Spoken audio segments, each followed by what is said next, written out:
Okay, all right, so let's do it. Thank you all for being here. Much appreciated. I'm really excited for today. I've got like a stellar panel. But yeah, this is the Reverie Roundtable, which we do 8 p.m. Eastern on Mondays. If you're watching us on YouTube, please like, comment, and subscribe, and consider becoming a YouTube member.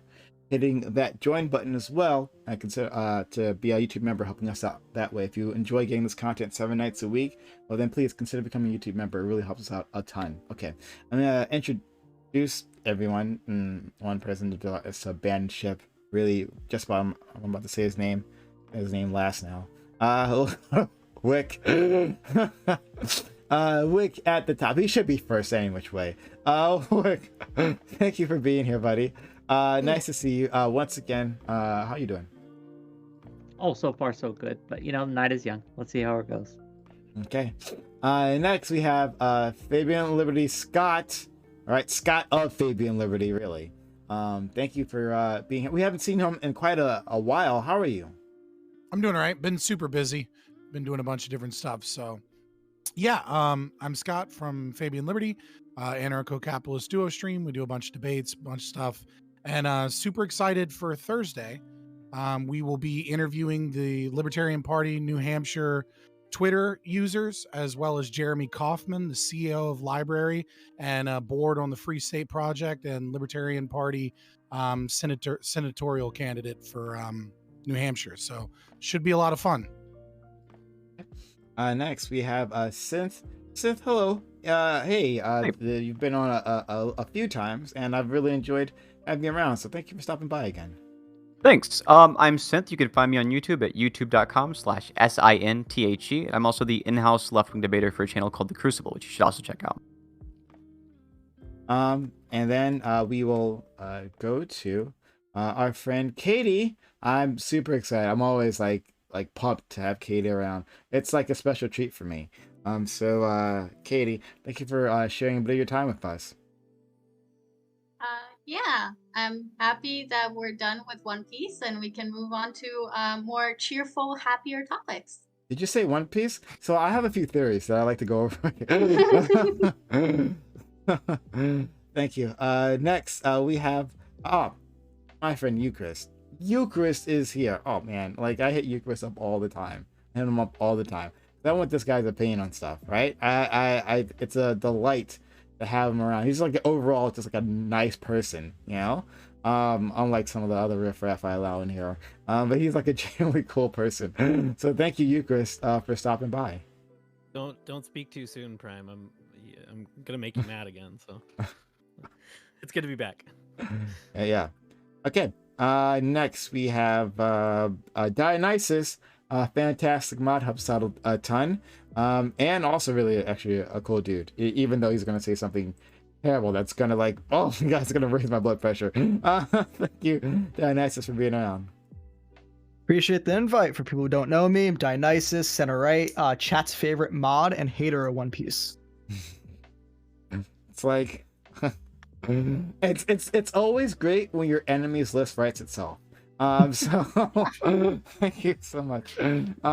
Next, we have our Dark Lord and Savior. DB is back. DB, just a picture of my panels, and deservedly so. Thank you for being here, DB.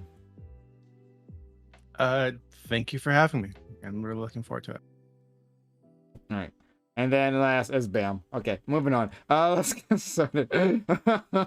They know who I am. I'm a man who needs no introduction. You're right. We can keep going. None. You'll get none. All right, so let's go. Topic 1. Euthanasia is not a term usually applied to humans, but in the Netherlands, the law allows for euthanizing children. Infants can be euthanized by parents, and older children must either get parental consent or to be euthanized, or if they are 16 or 17, simply inform their parents that they have requested euthanasia. The patient must be enduring quote-unquote unbearable and endless suffering, and at least 2 doctors must agree to the procedure. For the most brutal of birth defects, do you think it makes sense to allow for euthanizing infants? Is this an act of kindness? Or does it make for a more brutal world where we decide that a painful life is not worth living? Okay, so I am actually really happy that we have this group here. So first of all, Doobie is the one who came up with this. I mean, he was inspired by our previous abortion talk that we had on Saturday, which was amazing. You should watch it if you haven't. So he was inspired by that, and he gave me this topic. It was really good. And when I was writing the question, I was thinking about my man Eucharist here. I had him in mind because him and I have had lengthy debates about this. And like literally some of the words I've used were the words that I remember him using against me during those debates. So that's what I was thinking. So I'm really happy that everyone's here. So we are going to start with Bam. This is a position. My position is pretty controversial, and even I'm not like nailed down on it all the way. But I have a belief that people don't exist, like at least in its terms, people are made for a society, and I don't believe that people exist exclusively for themselves. I believe that you exist for your family. I believe you exist for the people around you, because when you die, like in a lot of cases, it doesn't affect just you. So yeah, I believe that life is something that if we ever put some sort of value on it, it has some like pretty hardcore ramifications. But again, I'm only leaning like 51% in this direction. Like I could definitely hear an argument that would they could find some exception to this. Okay, thank you. Let's go to Wick. So, when it comes to especially infants and toddlers and things like that, and allowing euthanization for terminal illness or things that cannot be treated and things like that, if they're going to die in about 6 months and they're going to live through extreme pain, I'm more okay with that. But when we talk about simply euthanizing due to brutal birth defects, what does that mean? Like, I need more information, because like at a certain point, they should have the choice whether or not they live or die. And if they're already in this world, even if they are in pain, until they can communicate that this is what they want, I'm very not okay with it. I'm very not okay with people deciding their 2-year-old just because they have a brutal birth defect. And I'm not sure what that means. I read through the article, and it, like endless suffering and things like that. Like, life is pain for all of us to some extent. But I don't know what that means. I need that more explained. Does that make sense? And so that's my position as of right now. But yeah, we'll see. Oh boy, you don't have an imagination for what can go wrong with the human body. Oh, we can give I you mean, that, I'm here like brutal birth defects and going on the Prime panel and being a Twitch streamer. Does that count? I mean, it's causing fair endless enough. pain and suffering for a lot of people. So You got me there. Touche. Scott. Yeah, so from my perspective, we have the right to body autonomy. I mean, first and foremost, above anything else, we have the right to the self-ownership of our body. But when dealing with children, what you're talking about is a guardianship, a parent that is kind of facilitating the will of the child, because the child is unable to express their will, right? They're unable to consent. They're an emergent adult, but they're not fully realized. While I am okay with adults that, are of a sound mind, being able to exert their life, their right to their own life and their right to their own body, I am unwilling to take that step towards children, because the assumption here is that we need to, what you're talking about is crossing the very last threshold, which is to kill a child, and assuming that that is what the child would want, despite the child being unable to consent. Unless the child is emancipated and they're 16 or 17, right? They're not really able to express their will because they're not able to consent. And so I'm not sure that there is a standard of evidence that the state can provide, right, that allows for this. Because the problem is that when the state is creating laws, they're acting without any, they have no attachment to the affected party, right? They're just the nation state. They're just, their attachment is to the will of the people as a whole. And so unless, some other company or group can sue on rights of the children, I can't see any reasonable way that the state could ever morally justify or descriptively and legally justify, more important, ending a child's life no matter what pain they're going through. I don't see the logic being there, regardless of how much pain they're in, and this idea that they're in pain, so that somehow makes it okay. Vince. Yeah, so this is a pretty dark topic, and I think intuitively what most people will reasonably want to do is react with like, oh my god, a child is dying. That's repulsive, which isn't like outlandish at all. But I want to try to justify that. Pain is bad because of the things it causes, not because of pain itself. So a person who does not want to die should not die, even if they'll experience extreme pain. If we consider these children to be people with a right to life, a construct we need for functioning society, then it's not up to the parent to kill them. A parent is not capable of making a decision like this rationally, or to veto a decision like that rationally. I think this decision should be primarily on the part of the child, and then either verified or vetoed by a psychiatrist and a doctor, and possibly even a board of doctors and psychiatrists if we have the manpower for it. This decision I don't think is the parents to make. I do think in sufficiently extreme hypothetical cases where a child can't possibly consent, I could see it as a clearly necessary thing to do, but I don't have the medical knowledge to confidently believe sufficiently extreme cases could even exist. Okay. Let's go to Katie. Yeah, so again, euthanasia is when people request it. We're not putting people down, people who want to live, and Synth made that point very well, and I'm happy that they did, because it's an important point. Like, we need to understand that just because the state is making it legal for you to go through the process of euthanizing your child is not the same as killing a child. That's the difference, unless you don't believe in the difference between killing and euthanasia, and that's a different story, and that's like a philosophical like disagreement. But it's like, generally speaking, it's not the same as killing. That's kind of like the point of euthanasia. Another thing that I found interesting is just, Wick, I'll send you some brutal birth defects. It's not just pain, and it's pretty horrifying stuff to have to live with, in terms of, not just in terms of the pain, just in terms of like prospects for the rest of your life, for your potential very short life. And that's another thing that I want to address. That's like in the articles that we were sent, it's very like the criteria for euthanizing very young children is that they're not going to survive for much longer.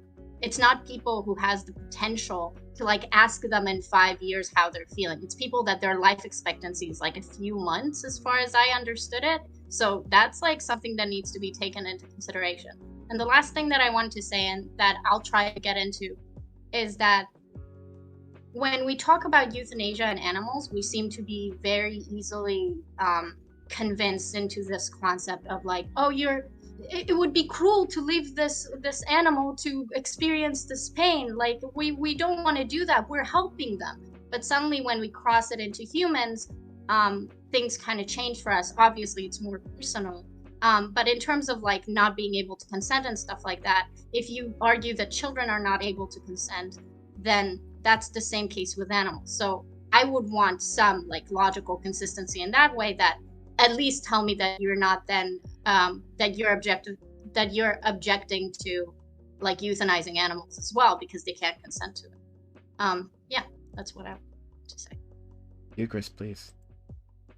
Yeah, I mean, as Prime knows from the conversations we have before, I have a general disposition against killing in ordinary cases because I think there's some intrinsic value of human life, right? So then in cases where you think killing might be justified, you have to provide, I think, some sort of positive justification for the exception. And so we could talk about, cases like in war and self-defense and things like that, where we might be able to think that killing would be justified. So in this case, I'm trying to develop a list of possible justifications you ghouls might have for thinking this is okay. I'm being hyperbolic. I'm sorry. Possible justifications you might have, right? So maybe there's an argument, like Scott already said, like an argument for autonomy and consent. That's what we normally turn to in conversations around euthanasia. But with children, that's obviously a bit more difficult. So we can talk about that. There are arguments that have historically been made about, people being a burden on society, and so we should just put them down. That's really just kind of a eugenic argument, and I think most of us would probably have some significant issues with that. There are arguments based on quality of life, which I think is distinct distinguishable from arguments based on suffering, to the extent that you might be able to make an argument that somebody's quality of life is so diminished, not that they're an active, like, horrific pain that could be alleviated by painkillers or something, but that their quality of life and their lifespan is going to be so long and so diminished that, you know, it might not justify leaving them alive. That's a possibility. And then I think the one that we're going to hear the most and that has come up the most in the article and already is like arguments from like the magnitude of suffering paired with an argument from like a near proximity to death anyway, and lowered quality of life or great suffering in the meantime. I'm at a loss as to why any of those does justify this being an exceptional case where I'm now allowed to kill someone where ordinarily I'm not. Especially the latter one, near proximity to death, I think is actually, it assumes knowledge that we don't have. Like, yes, we can know to a reasonable degree when people are born with certain defects, they're not going to live long, anencephaly and things like this. We just know how long the human body is going to live without most of a brain in cases like this, right? But I'm not convinced that that then justifies us going ahead and hastening that process. Similarly, with magnitude of suffering, I think it's we can talk about that, but it's not just a Western or Christian notion that suffering can have some sort of moral benefit to the individual. That's kind of a constant theme of many religions and philosophies across time and history. So the idea that suffering would then justify hastening the end of my life is, I think, at least contestable. We can at least fight about it. I also think it's worth noting in this conversation that historical, classical arguments for euthanizing children, especially under 1 year old, typically come from, I think, takes that now we would consider very like ableist and against people with disabilities. So people who are born monstrosities or people who are born with significant mental, whatever word was used for defects in those days, oh, well, these people, we should just go ahead and expose them or put them down, right? This is it's I think kind of troubling rhetoric and can, slippery slopes are only a fallacy when they aren't slippery. So. Very nice. Yeah, so Eucharist hit on a lot of points that I like to talk about, especially when it comes to me thinking that human life is valuable inherently, and there's a very small list on what we deem is okay to then take away a life. This discussion's gonna really put a lot of weight on what we call unbearable and endless suffering.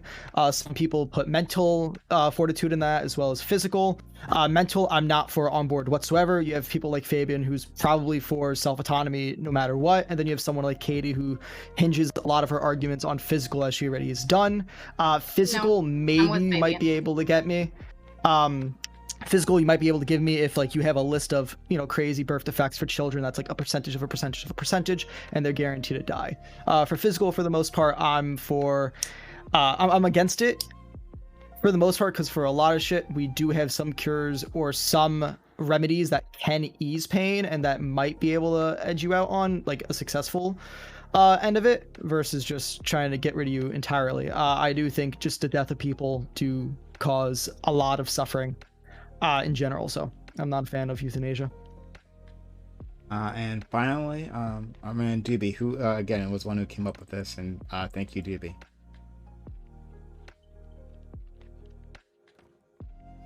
I'm sure he's speaking into a dead mic right now. Doobie, do you hear us? Or maybe he's not. Maybe he's actually not around. All right, well, we'll get back to him. So I guess my first question is like, so do we allow parents to make these decisions for infants or toddlers? That I think is, for me, the core of the issue here. To what extent do we allow parents to decide for their child what they should do? Because we have to understand it, like 1 year old, 2 years old, these kids can't make this decision, right? They just cannot do it. They are unable to really comprehend these things. And we can't allow parents to make that decision when we're not talking about like terminal cases where they have 2 months to live, and we know like for 100% they are talking about that. That's exactly what they're talking about. Yeah, breaking news: 1 and 2 year olds can't understand death. All right, Doobie, thank you. Yeah, sorry, I didn't realize I was muted. So yeah, I think I'm totally in favor of it. For me, the more interesting question is, where do we stop? Right. So where does it become the child's decision and not the parent's decision? I think that's a way more interesting question. For all the reasons Eucharist laid out. Hey, some of these children will be born, and Katie laid out. Some of these children would be born in agony with no hope of surviving. And this obsession with like prolonging an agonized like experience for these children is, I think, cruel. That seems like we're prolonging the suffering, not for them, not because we care about them, because there's no possibility that they'll survive. We're prolonging it for us, which doesn't make sense to me. Right? So I think we should leave that option in the hands of the parents and the doctor to end this life. And again, I think way more interesting is the question of like, there are cases in I saw an article from like Belgium, right, where they'd focused on this young girl. I think she had just turned 18, who was born with a degenerative condition, and as she's getting older, her body is giving out, and they knew that she is going to die very soon, and her mother was struggling to support her, and another daughter, right? So for somebody like that, I think most people here would say, hey, well, 18, she's an adult. Maybe it makes sense to allow it. But what about 17? What about 16? So the pain that she's going through and the strain that she's putting on the mother is still there at 16 and 17. So if she wanted to, check out at 16 years old, 17 years old, why wouldn't it be a reasonable thing to allow her to do that? Why force her to go through 3 or 4 more years of life in agony, putting strain on her mother? I don't know. It just seems like that position is much more about saving our own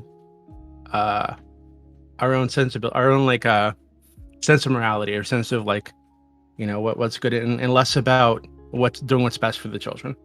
80.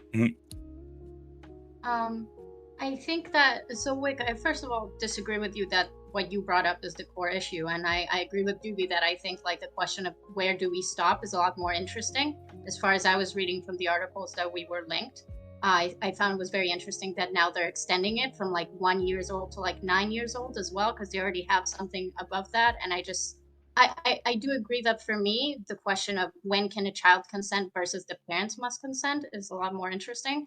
But I don't think this panel is going to be talking about that. What frustrates me, and what I think is much more of a core issue, I think most people here don't agree that there's a difference between euthanasia and murder or killing someone. And I don't see how you can even discuss euthanasia if we can't first suss that out even a little bit. And the second issue is that euthanasia is something that you have to apply for. The state is not going around deeming people unworthy of life and putting them down. It's not Nazi Germany. It's something you apply for. So to pretend that's not what's happening, to pretend some countries are just going around trying to put down people out of ableist motives is very disingenuous. I don't know why. Hey, point to me I the didn't 2-year-old. suggest that they were at all. Point to me the 2-year-old who applied for this. Point to Okay, me the 2-year-old who applied for this, please. Let's get a Bam. He was next, and then Scott after that. All right, sure, that's fine. Yeah, I was gonna say, my original thing, I didn't run from the fact that this is for other people. Yeah, I do believe that. People, you have obligations to other people. And again, that's a really big controversial thing. The other thing I would say is yeah, I do consider it killing. I don't consider it murder necessarily. Murder, but yeah, are we killing something or someone? Yes, I think by definition, you're ending the life. And I'm Christian, so I believe in the concept of afterlife. I believe in the concept of a higher place. But from a secular perspective, the idea of we're doing something better by not making them go through the suffering.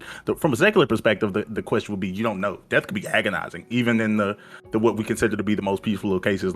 We can't know that for certain. We can't know that whatever we're doing is oh, they're better. They're in peace now. You can't prove that. Without it was some sort of religion or deep belief. And Scott? Yeah, I just wanted to say, if you're talking about passive euthanasia, then you can maybe make the argument that there is some distinction between murder and euthanasia. But if you're talking about active euthanasia, we're not downplaying or bringing up Nazi Germany, which is what you're saying. You're saying we're being disingenuous, and then you're being intentionally disingenuous in your explanation, which is that we simply disagree. We would say that active euthanasia is murder because definitionally that's how we would look at it. Like it's not a matter of us being disingenuous. It's a matter of someone intentionally taking someone else's life that is no threat or harm to that person in any way, shape, or form. And to me, that is simply definitionally murder. So, Scott, first of all, I think you and I on this topic actually have very similar takes. So when I was talking about like comparing it to like Nazi Germany, I wasn't specifically addressing you. There's like a host of different arguments across this panel. So I For was sure. more addressing that a lot of people in their argument, like in their opening statements, Yeah, they would I'm make not against this concept, right? Like I'm not against this concept. What I'm against is the ability of the child to consent. I'm not against the yeah, the and I think concept, that's a very right, of interesting conversation to have. right, like I'm not against the idea that a person that is in immeasurable suffering can be shown to be of sound mind and body and has the right of their own body to say, look, I don't fucking want to do this anymore. It's my fucking body. I would like to no longer be attached to it. Like But a lot I of can't think people of that, here do. right, That's what I'm descriptively from a legal perspective, right? So this is the thing about ANCAPs is we tend to have two different argumentation. Is like from a descriptive legal perspective, there's no right of the state or anyone else to justifiably intervene in that regard without some form of justification or recompense or something of that. Now, personally, morally, I think it's bad, and I would talk to that person and I would try and convince them not to do that, but I agree with their right to do so. But when talking about a child, the idea that sense says, well, a child can consent to murdering themselves so long as other psychologists and other people are able to like kind of suss out that this is really what the child wants. I don't think a child can consent to murdering themselves any more than a child can consent to having themselves raped. Just because they might think that sex might feel good, I don't think a young child has the ability to consent to sex. I think it's just not right. Since it was addressed there, yeah, I don't think the Yeah, for child. sure. I don't think the child can consent to. Oh, you must have yeah. misspoke. And No, that's no, fine. no, I didn't. No, I didn't. I didn't say consent. I don't think You a child. said the word consent literally. What I said was, and I'll bring up the exact thing I said. Right, you They're had a not capable script, of. so you could read it. I have an opening statement. Yeah. Yeah. A parent is not capable of making the decision rationally. I never at one point said the word consent. You misheard. I said the child can't possibly consent. That's the only time I said it. In the case of the. Did I mishear? Like you did not did. say that they could. All right, I said they can't apologize. possibly consent. So that's why we have to have medical experts be able to step in because the child can't consent, right? Okay. So in the case of these medical experts, we can appeal to them for the sake of this decision, right? We can understand like these medical experts can help to rationalize and understand if this child is like, if the decision this child is making is actually the one in their rational self-interest. If it's not, then I think they should be able to veto that, even if the child wants to. It seems like you disagree with that and say like, not for children, but you say if somebody's being irrational, right? Somebody can't, because of the fact they're being irrational, or because of the fact this person is mentally ill, say that this person is not allowed to kill themselves or take themselves out of the equation, right? So I think the that legal, I don't necessarily fully disagree with it, right? The problem is the legal process and the justification of the legal process as it stands in the state. I don't see a reason why another organization, right, couldn't sue the parents for their right of guardianship, to say that they're being negligent in some form because like the child has expressed a will to die. Psychologists are saying the child wants to die. Their school teacher says the child wants to die. Like there's a ton of people involved saying the child wants to die. And the parents, because of their love of the child, are refusing to allow this to happen. I think that deserves a day in court to determine whether or not those parents are being negligent and whether or not it is actually the will of the child to die. What I don't agree with is the state taking away the guardian's right to make that decision without their day in court. I think that understanding, like having some kind of like due process for making this decision is fine, but I don't think it's the case that the parent's opinion in the matter is hugely weighted when like a child is going through so much suffering that child wants to die, and a panel of medical experts also says that this person is rationally acting here, right? So I don't think it's the case that we should weigh the parents too much there. I think they count to some extent, but I think that a parent wanting their child to die or not wanting their child to die is not a huge part of the equation of whether or not that child should be allowed to kill themselves. So you Parents think are the there's de more weight to facto the child's guardians of their opinion? will. I don't think that it's the case that parents should be the de facto guardians of the will when a group of medical experts disagrees, because obviously this parent could be negligent, right? And so I agree the due process should exist, but I don't think the parent should be the primary decision maker there. So since So you don't you believe put out that sounds, oh god, that sounds so bad. I don't When did even I know cut how to out? respond to something like that. Well, Okay. would you let's think of this in the inverse, Scott. Like, After would Wick, you I allow? want to go Eucharist. Go ahead. Sure. Would you allow the parents to make the decision for the child affirmatively to die? Like, would you want the parents and the guardianship to say, well, we understand that this child hasn't been able to communicate to us for a variety of reasons or doesn't understand it, but we, knowing that we are their guardians, think that they're in so much suffering, we want them to die. Would you take the parents' word at that over the child's in this case? Well, so what you're saying is taking the parent's word. What I'm talking about is if you are going to kill a child, I think that at the very minimum, and this is from a legal perspective, from a moral perspective, I'm just against it, right? Like in my own personal feelings, I think it's morally wrong, but I can't descriptively legally come up with a good enough argument that just says no, other than like, I value life and I think it is wrong, right?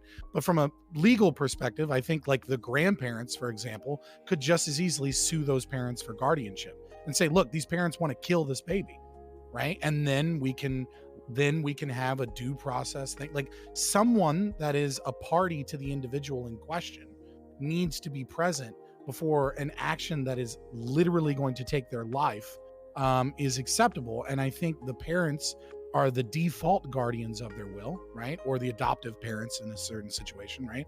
Are the default guardians of this will, their consent, if you will. But I don't want to live in a country where we have this go to court where a legal matter is decided that the parents have decided, hey, my 2-year-old is suffering. We're not talking about a car accident. My 2-year-old is suffering. We're talking about making sure that like parents don't kill children in the event that like they're suffering. So I think that deserves a fucking court date. I don't know if you read the links.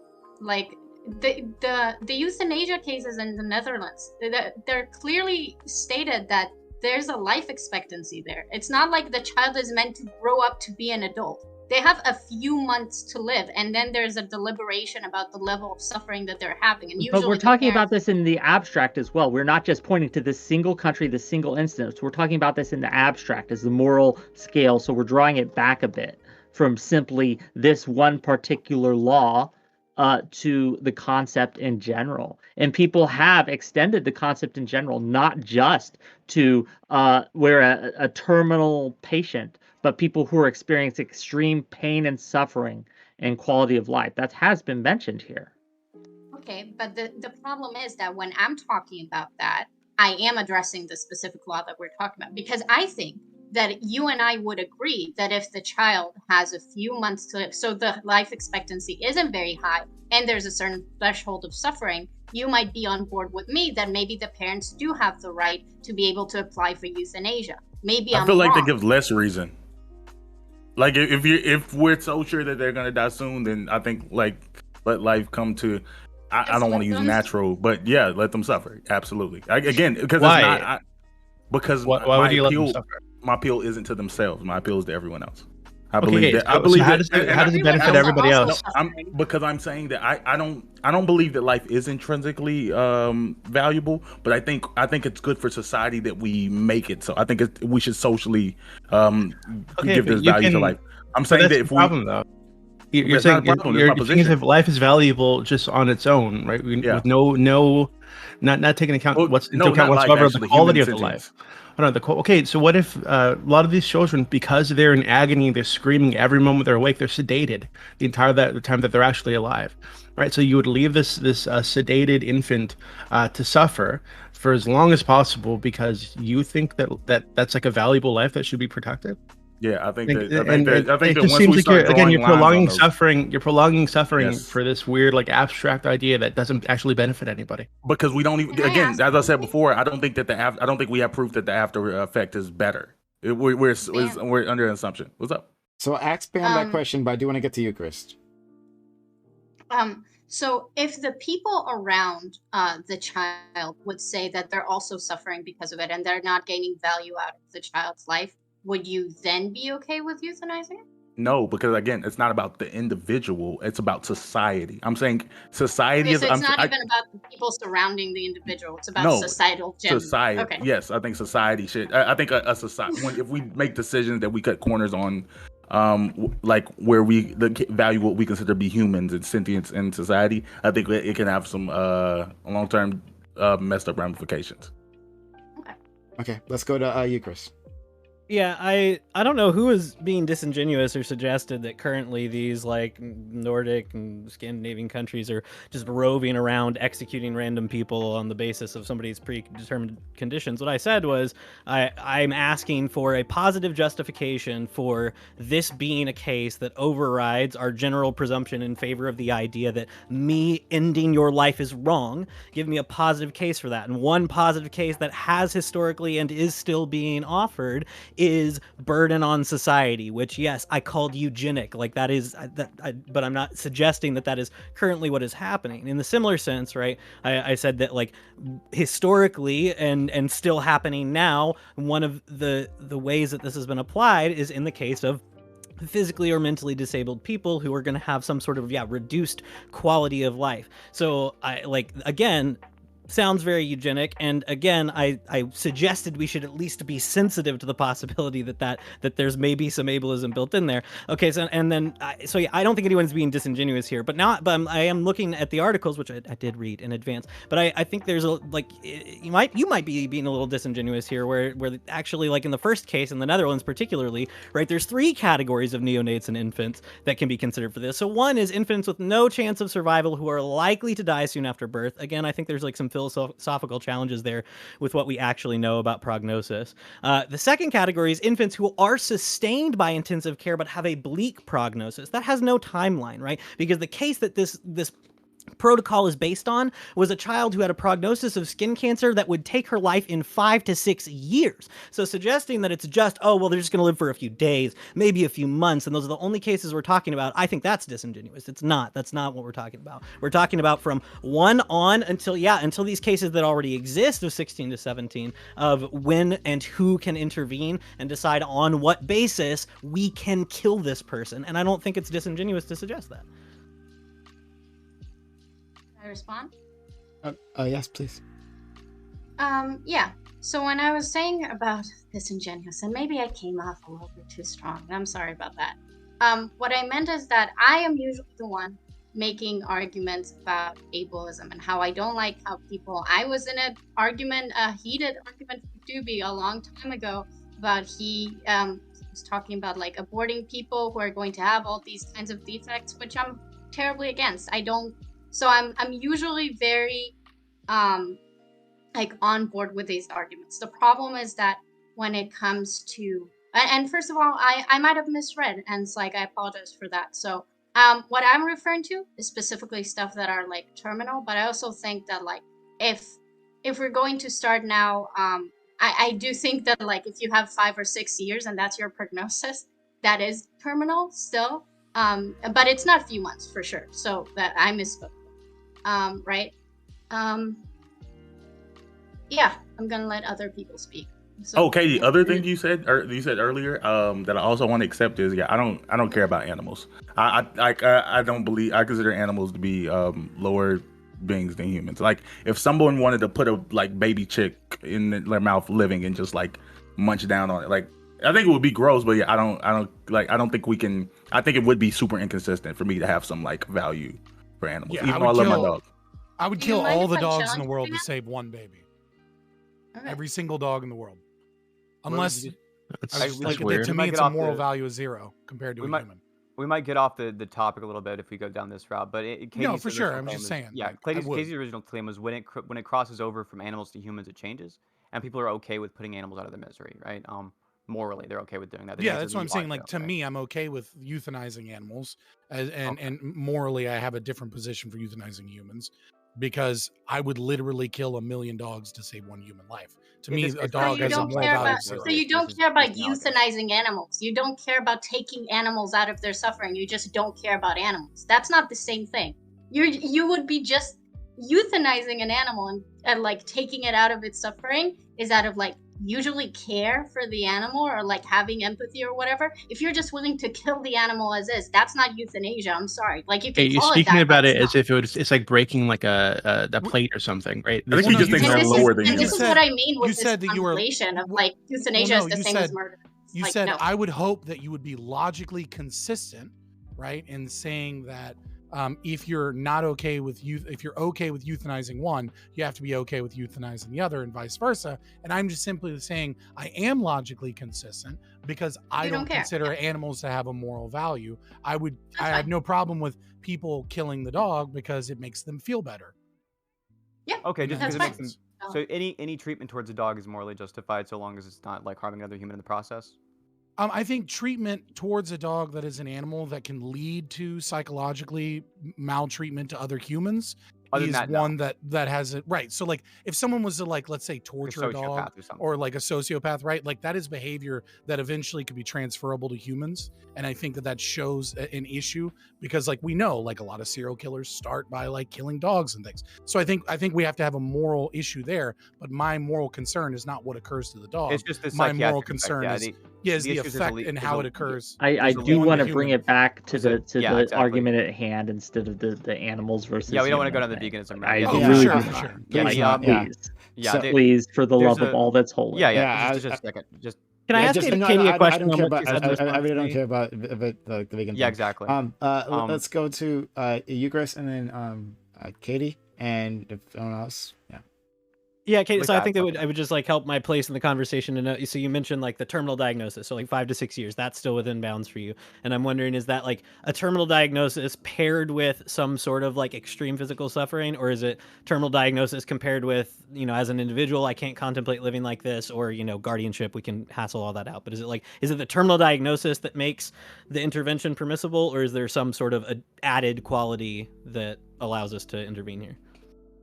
So, and this is what we haven't touched on yet, which is like what's more important, like the child's input or the parent's input, which is super critical, especially because when we're talking about really small children, like infants, like 1 year old, which Wick was trying to discuss, like 1-2 years old, there's a conversation there to be had. But it's like, I personally would put more value on the parent's opinion than the child's opinion. I'm not saying that the child's opinion isn't important or very valuable. What? But children can't fully grasp. Wait. So if the even adults 5-year-old, can fully. if a 5-year-old was like, "Hey, mommy and daddy, I'm suffering, but I don't want to die," but the mommy and daddy are like, "No, you're suffering too much. You're too much of a burden on us. We're just gonna put you down." You value their input more in this case? Put you down? Is that how you think people are going to abuse this system? No. I Whatever don't think word that's you how or that phrase they works. want to tell their kid who is obviously opposing this course of action. You can dress it up how you like. I'll let you decide. If a But child- you would consider the parents' input more valuable than the child's in this case? Let me help you. If a child doesn't want to be put down, obviously I'm not in favor of putting down children who don't want to be put down. It's just when we're using the child's opinion as part of the catalyst to why it's okay to put them down, which again, terrible phrasing, then it's kind of like a problem to pretend like children, especially very young children, have the capacity to consent in this way. Like I would argue that even like adults can't fully comprehend what it means to die. I actually want to talk to Bam about that. So it's kind of like, it's problematic. So what I'm saying is not that like, if a child doesn't want to die and their parents want to get rid of them, then who cares about the child? But there are situations where the child can't communicate, and in those cases, I don't think condemning the child to perpetual suffering and the parents to potential perpetual suffering, or just the case that the parents actually give a fuck about their child, and they're just really sad that their child is in so much pain that they need to be sedated for the entire life just so they can like not scream in agony, you know? Maybe that's also a thing that is more likely to happen if you allow euthanasia. Yeah. So that was Just for the record, reason if I asked- parents just don't want to deal with the child, like somebody can take them, right? Like if that's really the only issue here, like they just don't feel like dealing with it anymore. Like let grandma or grandpa swoop in, right? Like we'll go ahead and take them. Like we don't have to kill the child so that they're no longer a burden to the parents. Like we can just like give them to custody of someone else, just for the record. Yeah, So I'm the not reason I- really worried about people being burdened. Like, Right. I'm just very- saying. no, I'm just but- saying in that argumentation. Because of that's- social pressure and other burdens upon parents have killed children a bunch. Like we saw this in China, one child policy, right? How many girls got drowned in rivers? I think 40 million, about, because of social pressures and burdens such as that. So the idea that, you know, there's not going to be any chance that parents are going to kill their child because of burdens or pressure like that, it's definitely something to worry about. So I don't know what you're talking about in here, China, Katie. like there's a wonderful documentary that talks about the one child policy. I can't think of the name of it to save my life right now, but they interviewed a lot of people where at the grocery, like at the markets, right? It was very common that like a baby would be left there and everyone in the entire village would just ignore the baby as it cried for days and then eventually starved to death from lack of attention and just died. And then government officials would come and collect the dead babies.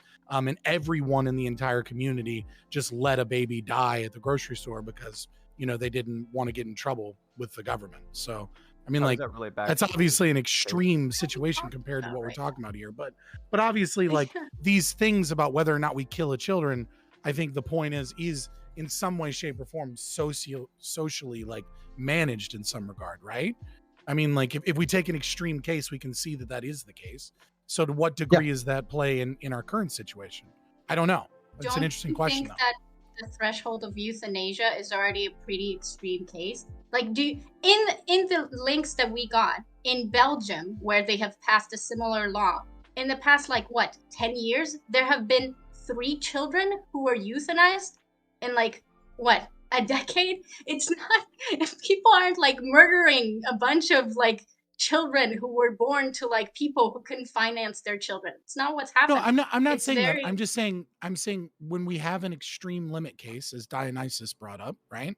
Then we can see that there is a social pressure on based upon the way that society interacts and the way that the laws are set up, either from the state or from the community, that has some effect on the willingness of a parent to kill their child, right? And so I think if one can see that, right, then by making something more permissible, right, by changing our views as a culture, does that not to some degree have some measurable or even immeasurable effect on the likelihood that a parent will kill a child?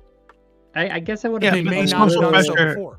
But the Well, social you- pressure goes the other way too, though, right? So For sure, parents for sure. parents can drop their kid off at like a fire station, right? If they don't want to deal with them anymore, they could drop off a kid that's suffering in agony with some terrible illness. They could drop that kid off at a fire station and leave it up to the society to deal with, right? But what we're talking about is parents who don't want to just give up on their kid. They love their kid, and because they love their kid, they don't want to turn it over to the government. They want to make sure that their child is not suffering more than they absolutely need to. And if there's a way to end that suffering early, right, rather than like watch them degenerate and die naturally, quote unquote, as Bam said, then that's what they want to do. I don't think comparing this to like to the one child policy and to eugenics in like Nazi Germany, I think it's just like way out of left field here.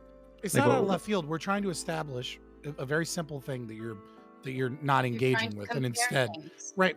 No, it's oh my god, I hate that when people, what they're doing is what Dionysus and I are both explaining is we're using an example that shows that social pressure has an effect on the willingness of a parent to kill their Sure, child. but this goes both ways, right? So if your child was sick, there'd be a ton of social pressure, even if this were an option that's available to you, not to do it because everybody in your community is going to look at you like, hey, this is that person that killed their kid, right? So there's It's a on the ton of community, right? so yeah, there's social pressure in both directions, right? But this is the case with anything that we have in our society, right? So I don't really see how this, like, allowing this option to be on the table is going to make it far more likely that, you know, a ton of Nobody, parents do this. I didn't say it was. And if it's not more likely, So my main as problem, Katie said, in Belgium, where this has been, where it's legal with no age restriction whatsoever in Belgium, right? And there's been like 3 or 4 in the last 10 years, right? So even with all the social pressure, right, even with all the financial pressure, you don't have a ton of parents killing their kids, right? So it seems like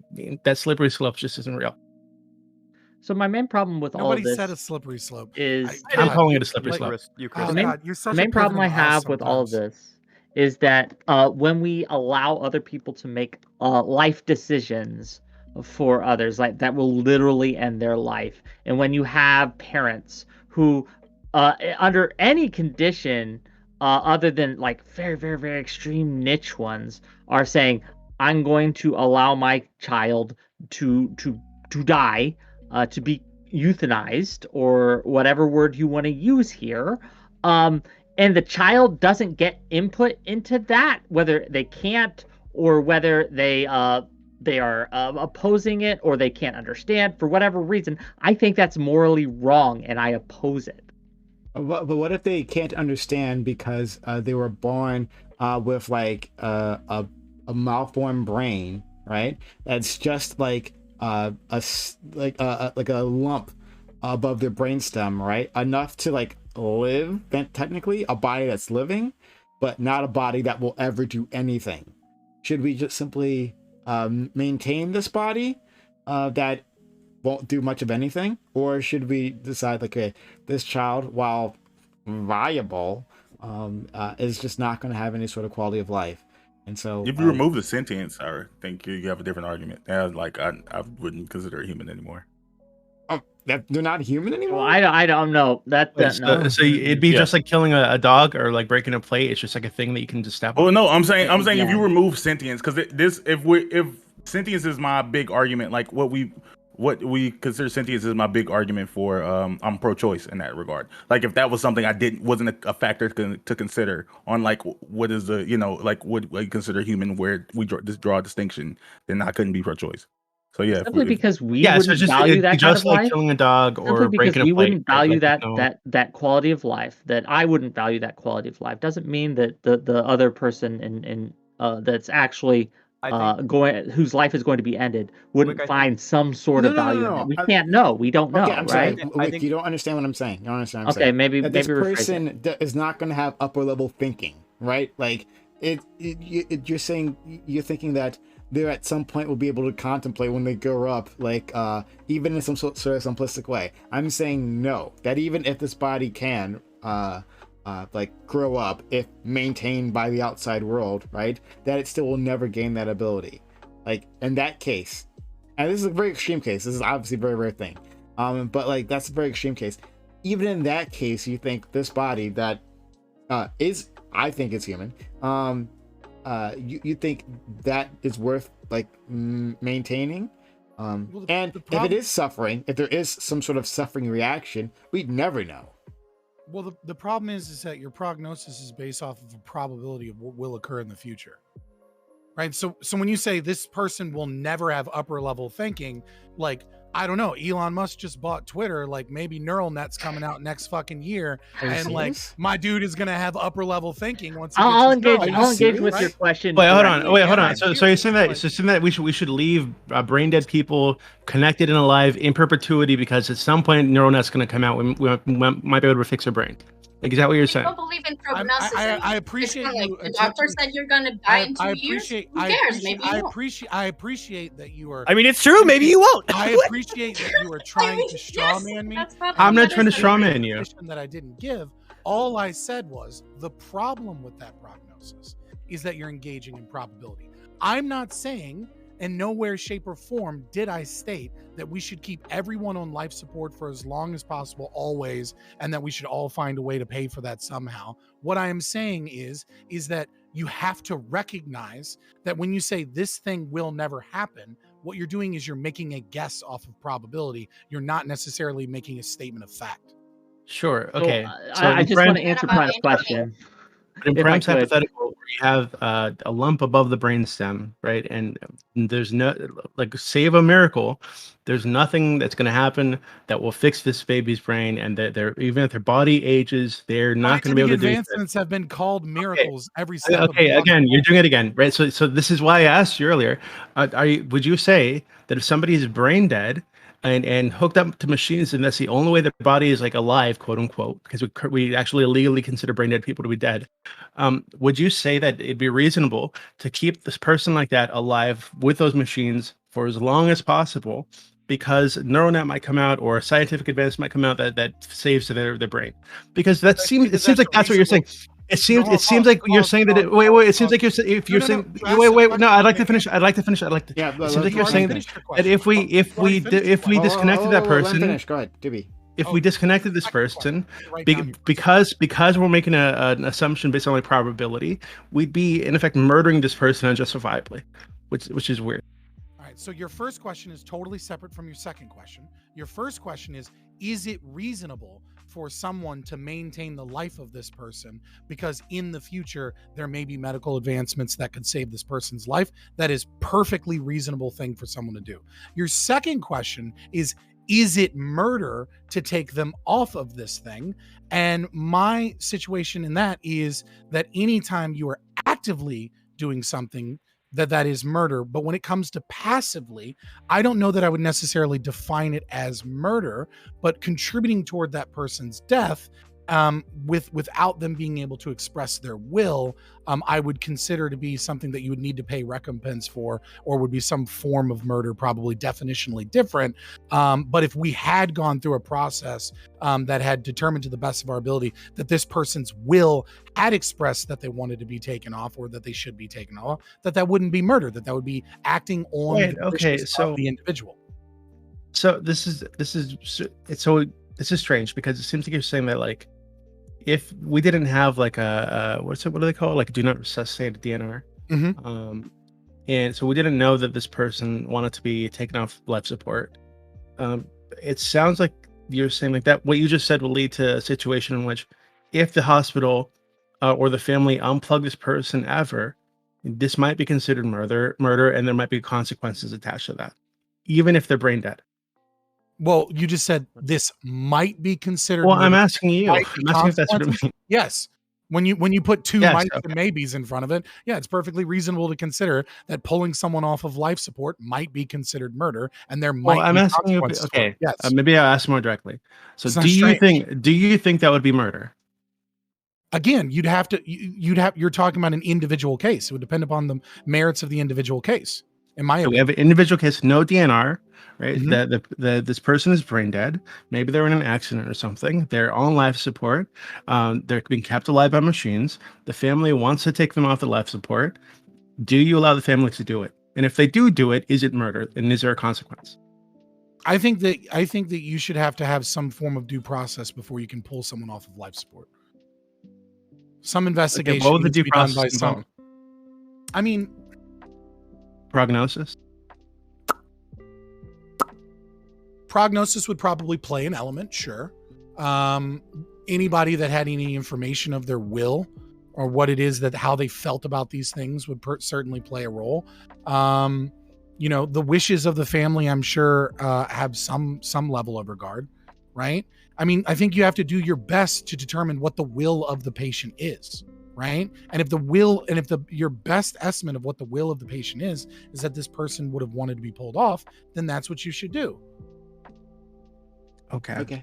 So you've run into the same issue that you're saying we have with the brain dead baby that Prime came up with. Right, but you're so stuck in blood sports that you think by me simply saying this is a potential issue that means I'm automatically 100% against you and telling you you're wrong. Well, no, I'm asking you. This is a potential issue we should think about, right? Well, we're currently thinking about it and talking it over. Asking you what you're thinking about it. That's and I'm answering. Yeah, well, okay, but what you said to Prime, if I remember correctly, was that hey, Neuralink or Neuronut or whatever, it might be coming out soon. So to me, that implied that you thought that you shouldn't unplug that baby. That you should keep it alive. You investigated it and you realized that that's not what I'm saying. Wait, hold on. Okay. But you're saying that the prognosis would be involved, so long-term likelihood of your inability to understand what I'm saying. I feel like I am understanding what you're saying. I feel like I'm understanding what you're saying. I feel like you're not really engaging because you've realized that you've run into the same wall that you said we ran into, and you're unwilling to accept that what you're saying here comes with the same consequence, the same baggage that you're like lumping onto us, which is that hey, we need to deal with the likelihood that somebody's going to recover from an illness or from whatever, right? Right, but so the core principle is different. The core principle is what is the will of the person, not what is the prognosis. But when you don't know the will of the person, and you can't know the will of the person, right? As in the case of Prime's brain dead baby, or this person who was suddenly in an accident or whatever, and is now brain dead, kept alive by life support machines. In both those cases, we can't really know. We can make our best guess, right? But if we make the best guess, and maybe there's like the family members are in there and they're saying, hey, my uncle would have wanted to die. He wouldn't want to go on like this. Why Right. should we trust that Prognosis- person? the And why prognosis- shouldn't we trust the parents that would say their child wouldn't want to be in agony 24/7? The prognosis is information and data that can help us, to the best of our ability, attempt to determine what the will of that individual would be. All I'm saying is that my key axiom here is that the will is the most important, and we have to do our best we have to do to the best of our ability to protect that will, not so much the will of the parents involved, not so much the utilitarian consequences of society, right? Like none what I'm saying is that, to me and my argument, the most important thing is the will of the individual. Okay, so Whether or not we can determine. if we And can- when if dealing we- with children, One child doesn't have a when will. dealing They with- don't have exactly. a functioning Well, brain. we can make a basic assumption that this child would want to avoid pain, like most people want to avoid pain and suffering. And given that the parents are the guardian, and we can say the parents might say, "Hey, my baby wouldn't want to be in suffering 24/7, so hey, we should put this baby out of its misery." but nobody knows the will of the child in that position. And maybe the baby wants to suffer. You know, Yeah, who knows? I don't think it's Therefore, wrong to err on the side of life here, right? I don't think Right. that's a Of immoral course you thing to don't err on think the it's side of wrong. You life. don't even know what brutal birth defects are. It's No, like, I'm of saying course you don't. that a lot of people, as you, Chris, has mentioned in the past, being born blind would have been considered brutal birth defects. So when you say things like That's that, I not have to what we're understand what you talking about. mean. That's I not don't what know we're that from the words you use. Look up right? I do not Harlequin know psychosis. what you mean Come on. personally Look up by Harlequin brutal birth defect until you tell me. Okay, I And I'm literally not going gave you to an example. I assume. literally gave you an example. Let's. Go I to understand, and I Eucharist. tried to answer, but Fabian, Liberty, Scott, and Doobie decided to go off on the thing. But like I guess my answer now is, in that case, I would still, if it was someone in my purview where I got to make the decision, I would keep them alive. I would do my best to do so. Thank you, Do you think- Eucharist. Yeah, I mean, I've already had this conversation with Prime before in like just general assisted suicide conversations. We already understand and deal with in medical ethics that withdrawal of care and palliative care to alleviate suffering are different than I am going to make a decision that will right now kill you, right? So that's why I agree with Black American Made that it's not wrong to kind of conflate these things in a sense. It's not wrong to conflate euthanasia and killing, at least if even we're arguing about whether or not it could constitute murder, because what we are doing is intervening in a direct way to kill somebody, and in most ordinary circumstances, that is something that we would think is wrong, right? If I went into a facility and paid somebody else to kill one of my family members, ordinarily we would think that's wrong. And that's why I started off this conversation when I asked that question to Katie by saying, give me a justification for why in this case it's different. What precisely justifies that is really important. I think the conversation is showing that we think we know a lot more about consciousness and even things like suffering and prognosis than we actually do. And so yeah, I think it's really important to pin this down and know exactly why you're saying this is a case that justifies it. My position basically that I've given to Prime before on all of these life issues is I would like to do whatever is permissible to improve the lot of somebody who is suffering. There are things that I think are impermissible. What I'm getting from most people who support euthanasia or assisted suicide generally is that you have a moral intuition that there's a certain threshold of suffering, and alleviating that kind of suffering justifies doing almost anything, even something ordinarily we think is so bad, like killing somebody else. So, maybe we could come up that some of these are separate issues. Maybe there's no somebody else in some of these cases. It's just a beating heart and there's no consciousness, and that's a morally, we can talk about that. But in some of these cases, we're talking about somebody who is very sick, might have 5 to 6 years to live, is gonna be in great pain, and we're saying there is something here that justifies us killing them. We're dancing around that so much, and I just think that's the key. Synth, and then Katie. Okay, yeah. I'm not entirely sure why it's the case that we would specifically prioritize the parents' decision-making capacity over the medical experts in the situation, right? So if the child's not capable of consent, they're not capable of rationalizing or understanding the setting they're in, or the suffering that they're going through, I think it makes a lot more sense not to appeal to a parent who isn't going to know as much, but instead to appeal to medical experts who will know a lot more about the situation in the specifics here. I don't think that the power to kill that child should rest in the hands of the parent, because parents are going to be irrational, right? They're not going to be able to be rational in this situation. A doctor's going to be way more detached and way more understanding of the specifics of the child's welfare. So I'm not sure really exactly why we're making the parents the default guardian of the Yeah, child. I would always regard the parents as the default guardians over medical experts, because the parents are the ones that have the incentive to do what's best for the child. The medical experts, That's not necessarily presumably, true. That's just not true. No, that's not necessarily true at all. You're reaching there, Scott. I don't Like, feel like I'm there's reaching. all I don't. sorts of incentives Okay, that the well, parents let me can have finish to my hurt their sentence. child. You were arguing No, earlier you're that talking about parents will limit leave their cases. child You're to talking. die. You're talking about limit cases, right? Where obviously certain parents are abusive, certain doctors are abusive.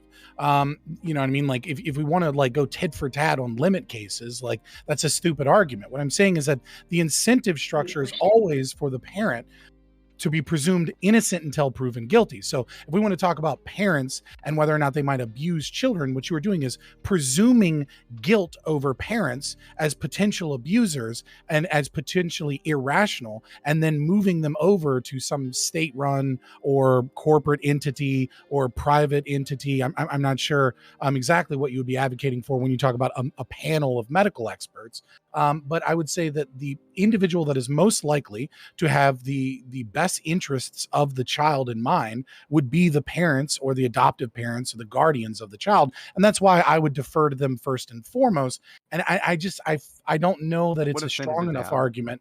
I don't know that it's a strong enough argument to say that because they're emotional, they're irrational. So like a cold third party observer should have the right to determine the life or death of the child. Just seems to me to be, I don't know. What's the incentive? Let's. So Synth, finish your point with him, and then I'm going to go to Katie. What's that? And then Dionysus. Yeah, I want to know what the incentive is, Fabian Liberty. Like, what's the incentive that only applies to the parent, that doesn't apply to the medical experts, right? That applies to all parents, Well, but not any medical experts. The parent, presumably, under most circumstances, loves their child. Do you think that the medical experts don't have empathy for children? I think some medical experts don't. I think some parents don't, right? don't. I think that parents are more likely to have empathy for their child than a medical expert that's not involved in a relationship with them. So of And I think to abuse suggest cases, otherwise those would be are done by the silly. Parents, right? sorry, Of child abuse cases, a very small number of those are done by the child's doctor, right? They're almost always done by the child's parents. Well, yeah, because those are the people that are around them the most. So even if a child's around a doctor, right? Right, like if we look at foster care, care is far more likely to abuse children. I agree that foster care. I agree foster right? care is pretty bad. Like I've been through it. I understand, right? In the case of the parents having the incentive because of the fact they love their child, medical experts have the incentive also because they have human empathy, right? Medical experts aren't sociopaths. They don't have like a higher rate of sociopathy than the general population. So they also have an We're not incentive. talking about sociopathy. You said that what we're talking about is you're talking about hold a on. panel. Whoa, just a second. Whoa. So Whoa. okay. You said the medical experts don't have any incentive, right? I'm saying there are clearly incentives the medical experts do have. If you're saying I didn't love say is one of that. the incentives, you did. You said medical experts No, I don't. didn't. You No, verbatim said. I didn't say they don't have any No, incentive. hold on, just to say you said parents have an incentive. Well, no, I'm medical just experts don't. interrupting when said you that were lying verbatim. about what I'm saying. You're interrupting constantly. Well, because you're constantly lying about I what doubt I'm saying. it. It couldn't be. I only made a claim about what you were saying just now. Right, I'm just interrupting real quick saying no. I didn't say that. You accused Doobie of being like too blood sportsy here. I'm just like trying to like really like chill with you. In the case of you did say that earlier. Maybe if you don't believe that, then I'm not going to hold you to the position you don't believe in, right? If you say the medical experts have some incentives, right, and parents have some incentives, then I think that what we have to understand is like if they both have incentives to do what's in the best interest of the child, which of these will be making a better decision based on those incentives, and which of them might have corrupt incentives. I think a parent also has more corrupt incentives. They have more incentives that will mislead them. They have more incentives that will push them towards a self-interested decision. So the cost of the child, right? Like being seen as a child murderer is something a lot of parents would have to deal with if they euthanize their child. That social ramification we were talking about earlier is really relevant here. I mean, yes, you can bring up other incentives that would be corrupting factors on guardians, and then we could bring up incentives if you have a state-run system that, like, there's possible, medical board decisions about what it is. They're going to have ethics and guidelines that are going to be determined by people that are not involved in these relationships. I don't know what those look like. My default, until you can give to me like some form of evidence, right? Like if you can, like, honestly, like if you can give me like proof, right, that the incentive structure and the outcomes of like the medical panel that we're hypothetically talking about, right, is more fair to the will of the children, right, then that's really what I'm concerned with primarily. As far as I see it, when we're talking about like a hypothetical medical board that is likely or presumably state run, I don't see that being I don't see why I would defer to a medical panel as opposed to the parents in terms of parental rights and the rights of the guardian as those that are the best able to understand the will of the children and what the children might have wanted. I think there's we have so we gotta move on. Katie Dionysus, bam. Yeah, so I don't, maybe the law that already exists in the Netherlands kind of solved this. How about you apply and then the parents are taken into account and the child if they can and the medical professionals and everybody has to kind of like weigh their opinion and then it goes through a committee. Maybe they could just do that instead of one of you being Eucharist. I do agree that the panel I haven't been doing a very good job like discussing the actual like arguments in terms of suffering and in terms of quality of life. But I also feel like to continuously treat, if we are going to, this panel again repeatedly is unclear if euthanasia is just straight up murder or not. Okay, murder, if we're not going to take into account like the reasons why we allow people to apply for euthanasia, I don't really know how to engage in that conversation in a way that would justify euthanasia. If people just think it's murder, if people just think it's pointless killing, if people think it's prioritizing meaningless things over like the life of a person, which is the highest, most noble thing that one must preserve, right? So I'm going to be very honest. I feel like it's not that you haven't heard arguments, it's just that you just very strongly disagree that they are strong enough to be able to and I'm not saying, oh, you already heard the argument so you don't need me to say them. I'm just saying like when you're saying I'm not hearing any like positive justifications, I'm kind of like, if it's a euthanasia case, obviously it's a very, very fringe case with very extreme circumstances. So when but then you just kind of just defined yourself into success, right? You're just saying like you're already assuming that a certain threshold of justification allows for this, and I'm asking for you to justify that, right? So yes, I agree. It's an extreme fringe case, 100%. That's what we're talking about. I'm questioning whether or not and why that overrides our general disposition to not pay somebody to kill other people, and that's what I'm missing. I understand, but what I'm asking you is, first of all, I also have a question for Wick, so I'm gonna ask this you quickly, and then I'm just gonna say what I want to ask Wick, and then I'll let other people talk because they. I'm just asking if you generally find in you, because I know you come from a religious background, so I'm just wondering if there's anything that I could say that would actually bring you on board. So it's a genuine question. I'm not saying. I'm really not coming at it and like, I'm not trying to be disrespectful. I just know that when people have certain religious beliefs, like there's very little I could do, no matter how good my justifications would be. You know what I mean? Like I can't argue with Bam about his philosophy, you know, because it's very like, you know, at the end of the day, it's a core philosophy that it's just, I'm going to say, like, I think, like most people, I think that I'm right, and I think there's very little I can imagine that would convince me that I'm wrong. But what I'm asking for in this panel conversation is a more productive discussion, which actually gets at the key disagreements, and I think that's what we're dancing around. So you're right, like, in the sense that we would have to do some, like, pretty deep work, I guess, on, like, why I think life has some intrinsic value, and why I don't think suffering, like, you know, overrides that or gives us this kind of permission to take away life in these cases. But so we could do that. I could explain my side and you could explain your side, and I think that's when these things are most productive, even if we stand very little chance of convincing the other because we're already both pretty convinced, and this is something that we've spent a lot of time thinking about from various different angles, right? So, Eucharist, what's your reason for? Because I think you gave an example earlier of like somebody might have like a terrible disease and they're suffering and they have 5 to 6 years to live. And I think you said earlier that for you that doesn't really meet the threshold of allowing euthanasia.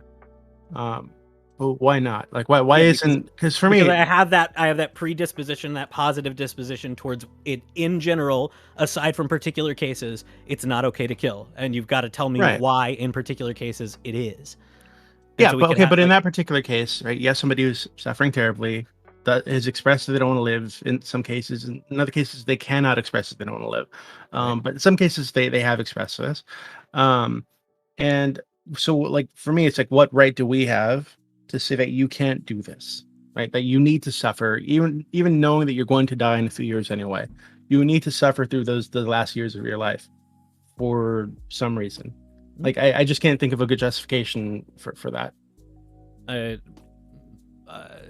I'm gonna say that I agree in general with like a pretty long line of reasoning that I've I have some research on suicide and justifications for it, or arguments against it, and like have similar arguments to like Plato and Aristotle through to like Christian thinkers that are we're not fundamental. I disagree with Fabian Liberty. We're not fundamentally autonomous, or I disagree with his political position, at least, since he's clarified that those are different. I think in a sense we're not our own, and we don't have the autonomy to dispense with our lives as we see fit. Yeah, that's my where I'm coming at this from. And okay, but so is there a line at which someone would have the autonomy to dispense with their own lives for you? Like, does that line exist? Yeah, like laying down your life for another courageous act that you can potentially foresee could end in your life. Yeah, there are justifications both for killing and for laying down your own life. Yes, and so what I'm asking for is an argument for why this is a justification for that, and we could talk about why I don't think. Okay, so there's a long time ago, there's a really interesting discussion that I listened to about the people who were in the towers on September 11th, right? Because in I think a lot of religions, committing suicide is a sin, right? Yeah. And there's really interesting discussion I listened to about whether these people had sinned by jumping up from the tower to avoid the fire, right? And I'm going to assume that you would say that those people have like met the threshold for the personal autonomy to take their own lives, right? Because otherwise they're sitting there waiting for a fire to come up and engulf them. I'm going to say like I can find nothing in me that doesn't understand why they did it. Even if you want to like parse out the logic of my ethics against suicide, I might be forced to bite the bullet and say that what they did was in some way ultimately wrong, though ultimately understandable. Oh, that's interesting. Yeah. I'd agree. Yeah. Did they jump to kill themselves, or did they jump to stop from being? Well, they didn't want to die, but they didn't want to go through the pain of the fire, right? And a lot of these people, I'm sure that we're talking about, like, who go through euthanasia, don't actually want to die, but they don't want the pain. Oh yeah, no, I find this a perfectly understandable thing. Like I don't want to suggest that I like, especially I'm not saying you think they're bad people or anything. Children, I literally cannot imagine it hurts me to see my daughter teething and crying. Right? I can't even conceive of what these parents are going through. So I don't want to suggest that like, oh no, they're horrible people who are just murdering their children willy-nilly. No, I think obviously we should distinguish. Yeah. All right, Katie, you didn't. We gotta move. Katie, you didn't get to finish your thing, and then Dionysus and Bam, they're still waiting, and then we can go back to you, DB, if you still want something. Well, you can skip me because I was just gonna ask Quick something, so it's fine. Okay. Let's go to Dionysus. Yeah, so we really need to staple down here for like the conversation to keep going. Like, what do we mean by unbearable and endless suffering? Because if not, we're gonna have a situation like with Katie and Wick, where like Katie will sit here and still say, well, yeah, someone can die because terminal in her eyes like 6 to 10 years, but then tries to grill Wick, and then when Wick tries to fight back, you run to like, oh, well, I really mean birth defects where you die in a few months, are these horrible fucking like niche examples. So if we keep going down that route, this conversation is not gonna go fucking anywhere, and we're just gonna sit here surprised. So I would really like to nail that down. Then I can ask Wick the question I was going to ask. Unless, Wick, do you want to grill me just ask me the question, because I have a question for you. Like, if 5 to 6 years is okay, is 10 to 20? Is 30 years? Is a 40-year prognosis? I didn't say 5 to 6 years is okay. 5 to 6 years. So you're not okay with the Netherlands law then? Depending on what the condition is. There are certain conditions for euthanasia. It's not like, oh, you're going to have a painless disease that you're going to have the greatest quality of life. There are many diseases that has a very short time span. They do not qualify for euthanasia because that's not what euthanasia is. And Dionysus said that, and that's very true. We need to define what unbearable and prolonged suffering is. And the problem is, it's subjective, right?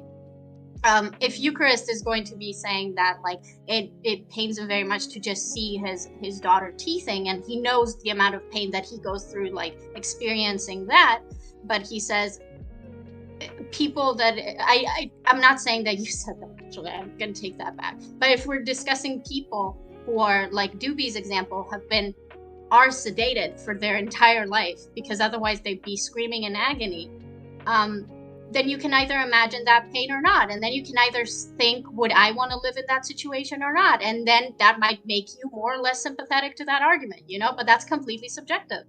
And some people don't want to do that because they say life is more inherently valuable to me. So I'm lucky that I don't have that issue. Let's go to Bam. It's far from the point, but I'll still say it anyways. Something that Synth and Fabian were getting at. I think I'm sort of split the difference, but I'd probably closer here to Scott on the fact that like whenever you go to the doctor, like if you know anybody who deals in the medical field, like the first thing they say, especially dealing with children or even yourself, they say like maybe in these cases it may be a slightly different because you may be you probably have a higher likelihood of dealing with people who live their entire lives in hospitals. But generally speaking, we appeal to parents and like people themselves to like explain what's happening to you, because all doctors do is guess based off the information that you give them, because they're not inside your body and they're not inside the child's body, so they can't make these calls. Like there's no objective lens through this. So I do think there is value with appealing to the parents if the parents spend the majority of the time with the child. And it would feel really weird to weigh it any other way, like for a parent to say like I want my child to live, the child to say I want to live, and then the doctor saying like I don't know about that. So that was that. And the second thing I wanted to say related to what was just happening with freaking Katie and Eucharist is I forgot. Come back to me. It was great. Eucharist and Katie are both people with big brains, and they were jousting, and you really enjoyed it. All right, let's go to Sim. Okay. There's two things I want to respond to. First is the thing that Bam just said. Doctors just make it based on info they have because they're not in the body of the child. I agree. I actually think this is why doctors are the people we should appeal to. Parents also aren't in the body of the child, and they are less likely to make it based on the info they have, but instead based on like the emotional, intuitive reaction, which can likely lead to the worst. Is this the only low for me? I think you're. No, that's my fault. Low. Yeah. Okay, that's probably my fault. In the case of the argument Eucharist made, if it caused 40, I'm curious. If it caused 40 prisoners of war not to be tortured for months, would you be justified in laying down your own life? I might need more details. I can envision a scenario where like, I can be engaging in like a rescue of hostages and die as a consequence, and this is a perfectly justifiable case. I think there are limits to like it's similar to arguments for just war theory, like probability of success and things of that nature. But I understand. I'd need to think about it a little more. Okay, just assume that I'm granting you basically all of the premises you need to say yes to that, right? There's a situation in which 40 prisoners of war are not going to be tortured for months because you knowingly laid down your life, and you think that would be justified, I'm sure, right? Yeah, I would be hesitant to say that it is the elimination of suffering in that case that makes it justifiable, right? It's not like I've reduced some threshold quantity of suffering that now makes it okay for me to have, in effect ended my life. In the same sense, in the case of euthanasia, I can't find a threshold of suffering conceivably high enough to where it's like, okay, well now I can do something that is generally impermissible, because I don't see suffering as like morally determinate in that way.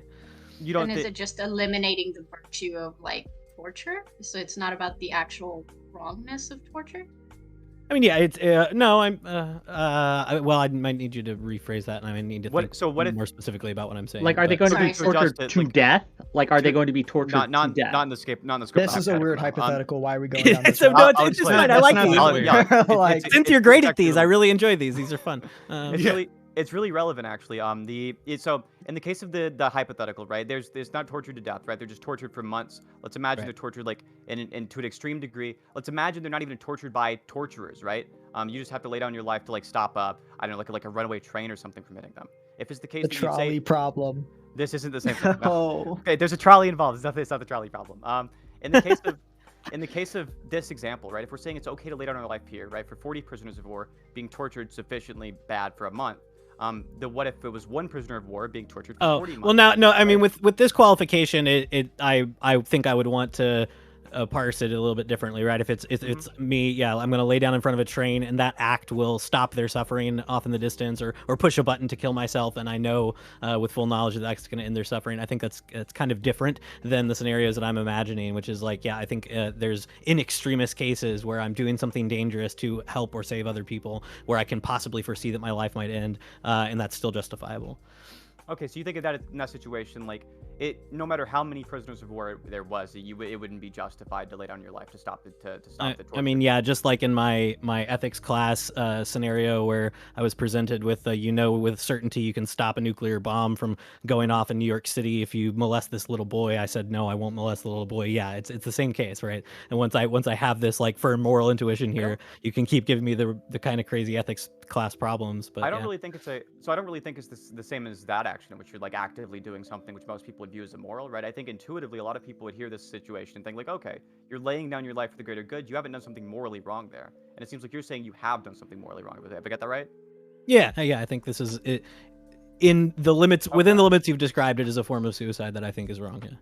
Okay, but this is on the fly. I'll come back to this and think about it more tomorrow, and I might end up Discord messaging you at 3 a.m. today, and I've been All right, so here's the follow-up I was going to ask if you did agree with what I think most people intuitively agree with. I was going to ask you, like, okay, what if instead of 40 for a month, it's one person for 40 months? Okay, now what if that prisoner of war is now you, right? So it's just like we just like equalize it down to the point where like now you're committing suicide to alleviate your own suffering. For a sufficiently high degree of suffering, it seems like it's morally justified. I would agree that. I would need to think about each of those steps, but I think I would agree. Like if I'm going to make the second jump, especially, then I'd be forced to accept the last one. I'm just not sure I'm on board with the first one to begin with. Again, this is tentative. I'll need to think about it. These are fun. Fair, I like that you do these. Let's go to why don't we give you a Bam, fill you in real quick because you haven't had much time to talk, and then Doobie, because I think he had more to say previously and didn't really get a chance to get it all out. Yeah, I remember my point. One thing I'm super in favor of is hospice. I think that controlling people, like limiting people's suffering and like letting them come to their natural end is like one thing, but I don't believe that anywhere else, like legally, we should get involved in the concept of shortening people's lifespans to that degree. I think that like I said, I just think that's a really, really dicey behavior to get into. But that doesn't mean that like that doesn't mean that we I think there's a difference between like actively preventing someone from dying. I think that's an extra step that which is also I feel like part of the conversation we're having, whether or not we like put it in there. And just for the record, Synth, I accept every single axiom you set up towards Eucharist. I'm all for it. You have body autonomy. Do what you want if it'll end suffering. Okay. Doobie, if you had anything else? I was actually going to explore that with the Eucharist a bit more, but I think Synth did a really good job of getting to where I was going to get to. So maybe I could ask Bam the question that I asked Scott earlier, right? Because Bam, you seem to have like this belief that there's like this inherent value in like a human sentience or human life. No, I don't believe it's inherent. I believe society should like make it so though. I think like my religious belief leads me to being so, and I think a society that doesn't treat it that way is a worse society. But it's not like objective. Okay, I understand. So I guess I just answered the question that I asked Scott earlier, right? And I'm not trying to like get you or anything. I'm genuinely curious. Good. So like, if you had somebody who was brain dead, on life support, and the family wanted to unplug them, and this person had made it clear while they were alive that they did not want to be unplugged, right? Would you say that the family doesn't have the right to unplug them? Yeah, I don't. Like I said, I think brain death, what we like actual brain death, like I think that's ended what I consider the human life cycle. Even though there's like you still have like more like bodily functions that can happen, I don't consider that to be what I consider to be like a sentient human being. So yeah, you can. So what if they weren't like totally brain dead, but they were like very like a deep coma? Mentally, not even a coma, like very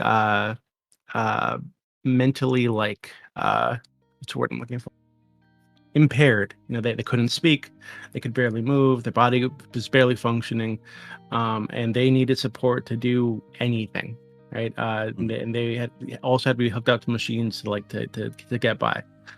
is that because they have some kind of experience, right? They're not brain dead. They have some kind of experience, even if it's like it's not what we would consider like a typical human experience. Would it be wrong to unplug them? Yeah, well, like resources aside, like all of these things we say in like a in a vacuum, like unlimited resources. Yeah, and unlimited resources. Yeah, I think that it would be good for society to protect these people, because if we can draw a line, someone else will draw a different line, and eventually that line will end up on black babies. Well, I don't really think you need to involve like race thing. I know, but that's historical. No, well, historically, way more white babies have been killed through eugenics than black babies. Okay, we wouldn't need to go. Okay. But beyond that, so same scenario, but this person is also is in a shit ton of pain, right? And they're not able to express themselves, and the family wants to kill them. You would still keep them alive in perpetuity, like forever. Again, keeping them alive is a different thing. Like if I guess I'm in favor of hospice. Like, so if I wouldn't make extra steps, but like if their body if they continue to function, if they continue to live, like, then yeah, I think even if they're in pain 24/7, you'd okay. Yeah, because I think this is like some people believe death could be worse. Again, I believe in having afterlife, but right, I can't legislate that. Yeah, I this is like what you and Eucharist have expressed is like a really alien way of thinking for me, and I'm sure it's probably like heavily informed by your religious beliefs, right? Because it's probably something like that. I think actually it's the opposite. Like if I believe that death is probably better. Like personally, I believe that like death is probably like a peace that comes upon you, and eventually people are going to be resurrected. Like I think it's the opposite. I think like the fact that I can't prove that, the fact that that's not like an objective thing, or something I can prove objectively, is the reason I hold that position. If I knew that like, oh yeah, when they die they're just going to go to heaven, then yeah, just that would kill everybody, right? So there's an incident that happened Saturday that was worth bearing so on. I'll go to heaven, yes. When it comes to hypothetical here, a man immolated himself. He set himself on fire in front of the Supreme Court. He was a climate change activist in order to protest climate change and things like that. So he was attempting to end a climate change activist with a really good high carbon footprint now by self-immolating himself. Is that with the attempt to end suffering, is that like the same thing in your mind? Like, would that be justified? Is that something that we should applaud, or at least not see as a moral sin, for lack of a better word? How does that relate? Because when people are Synth asked if he would Eucharist, he went through this whole line of questioning. In order to end people's suffering, would you lay down your life, etc., etc., etc.? So in this man's mind, apparently, he decided in order to protest climate change and perhaps have an effect and end suffering and world suffering, he was willing to lay down his life. It applies. So he's probably wrong about that, though, right? He's probably wrong about that. Certainly. Okay. Yo, put your mouth on the damn microphone. Yeah, I'm sorry. Okay. Turn up your game. So man. he was. You even have a pop filter. All right. So Wick, in the case of the example you provided, this guy was probably wrong about the fact that this would end climate change. It's not going to end climate change. It's probably not going to it's not going to alleviate as much harm as he caused to himself, and also even to the environment, maybe in the emissions, right? So this was an immoral action. Even if it was the case that he thought it might have good consequences, he was wrong about the. So in the case that when you want to euthanize a child, even in the case that you want to euthanize a child, and this is to the panel as a whole, if you think you are relieving suffering, there is a possibility that you would be wrong, right? There is this possibility that what you are doing would cause more harm, or it would be unnecessary, or a whole host of reasons you might be wrong. So I bring this up to illustrate that fact. To illustrate that when we are so sure of our axioms, for lack of a better term, that we are willing to take these steps to end even what we would view as extreme suffering, I'm not comfortable with it. I'm not okay with it. I don't think this should be allowed. If he was a real climate activist, he would have fed himself to the sharks to support marine life. So true. I think Scott is bored. In the case of the example you brought up, though, the argument flips both ways, right? So you're both not sure if it's going to alleviate suffering. You're also not sure if like keeping them alive is going to alleviate suffering or if it's going to cause suffering. Like I said earlier, I think the suffering is the moral relevancy of that is like in the means of like fulfilling preferences, right? So I don't think that suffering exists on its own. I think suffering exists like as a. I think it's important to reduce suffering when suffering is something that somebody wants to reduce, right? So in the case of the example you brought up, it flips both directions, right? So we're both not sure one way and we're not sure the other way. So it's not really like a symmetry breaker between like both sides of our argument, I don't think. Well, it simply illustrates my point here is that because I am unsure, because I do not have any level of certainty here, I think I will err on the side of keeping someone alive. That's a very big equivocation you're making, though. Yeah. Like How so? to equivocate that. How so? Yeah, how so? How is it an equivocation? Well, if you're going to... Oh, Since, I'm sorry, I cut you off. No, it's okay, you can go. Okay, so, I think if you're going to equivocate, like someone setting themselves on fire because they think they're doing well or they're trying to minimize suffering, and to like argue that that's the same as someone having a debilitating condition that potentially is causing them like extreme like pain on a daily basis that they want to reduce, that they want to end, to like argue that those things are again, you're making an assumption that they want to end it, right? You're again, you're assuming this. Euthanasia! Oh my god. You really do not understand what's going on here, right? Yes, I'm the stupid you one. do not I understand. agree. Okay. Yes. He didn't say that. You're Please. saying you're calling yourself that one. It's all good. I'm fine being the stupid. Can you please explain to me what's happening? So the argument is whether it's okay or whether it is euthanasia or not, as you define euthanasia, because not everyone defines words the same way. You understand that, correct? Like when I use a word, it does not necessarily mean the same thing as when you use a word. They might be different. So we should have defined them at the beginning. I agree. When we, you attempted to, but we all disagreed with your definition, and so insisting on continuing to use it as we go is just unhelpful. You're right. I'll call it murder from now. That would be helpful. I didn't call it murder either. Okay. Why are you being obtuse on purpose, Katie? Oh, hold on. Yeah, you're right. You're being extremely bad faith and you're conflating shit. Can I really quickly help to like bridge build here? Wick, if you hear Katie say that word, you could know that Katie's using Katie's definition, and when Katie hears you sure, word, but I disagree with the definition. As definitions, they're just meanings there's meanings for like arbitrary mouth sounds. It's not super relevant which definition we use as long as we understand what the other person means, right? In which case, I would say her use of that is not what I'm saying at all. Like her using that, like saying we're talking about euthanasia, I'm not talking about that. So it's hard to engage with that because that's not what I'm talking about. Yeah, what we're talking. I'm sorry, then I got that confused. Right? I thought this was a panel about euthanasia. I'm not being obtuse right now. I genuinely, I had no idea that we just like moved topics. So now I'm on board with you. Let's do this. It's not a moving of topics. It's different people have different perceptions of what the topic is, right? Because it's words. Okay. So we're talking about what's happening in the Netherlands, right? That kind of thing that they're calling euthanasia, right? That's the thing we're talking about here. So I feel like it's fine to just appeal to that as a definition, right? But I don't think that's what Wick, are you talking about what's happening in the Netherlands? What I'm talking about, well, yes, in part. I am talking about that. I'm talking about when parents make the decision for their child, when the child, for whatever reason, whether it's lower brain functions or they just can't understand the concept, they can't consent to this, right? And so allowing the parents to make these kinds of decisions for their kids is wrong. Okay.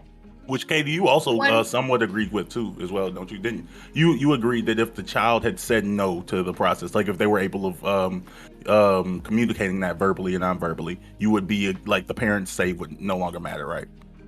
Yeah, so the thing that I wanted to ask Wick like a long time ago, related to basically the most important thing is discussing like the cases where will would be incredibly hard to establish. I'm not talking about cases when a child is in pain and they're saying, I don't want to die, mommy. And mommy's like, no, you have to die, bad boy, die. That's, I'm sorry. I don't know if I've ever made that.